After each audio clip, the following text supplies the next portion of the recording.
এই সকলে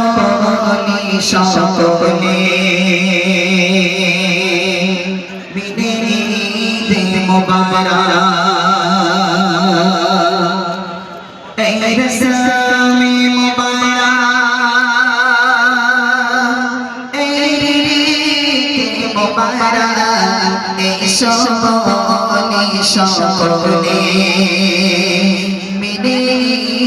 ঈদ মোবারক।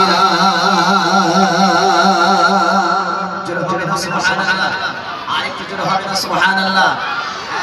আমরা ছোট থেকে শুনে আসতাম জানার বাড়ি, যেখানে যাই মানুষের হাফনাক বড় অবস্থায় শুনতাম যে সকালবেলা যখন চাঁদ রাত হবে, যখন ঘোষণা হয়ে যাবে চাঁদ রাতের, তখন চাঁদ রাতে কি করতো, সবাই লাইটিং লাগাতো, কাপড় লাগাতো, এটা ওটা হাতির সব লাগিয়ে এই গজলটা শুনতে শুনতে আমরা কিন্তু সব আনন্দ করতাম, তাই না?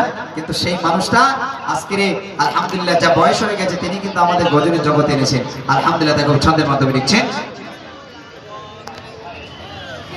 এই সকলে ঈদ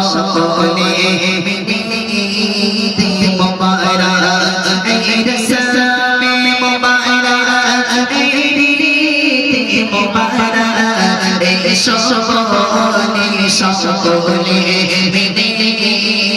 ঈদ মোবারক এই রসমি মোবারক এই ঈদ মোবারক এই সকলে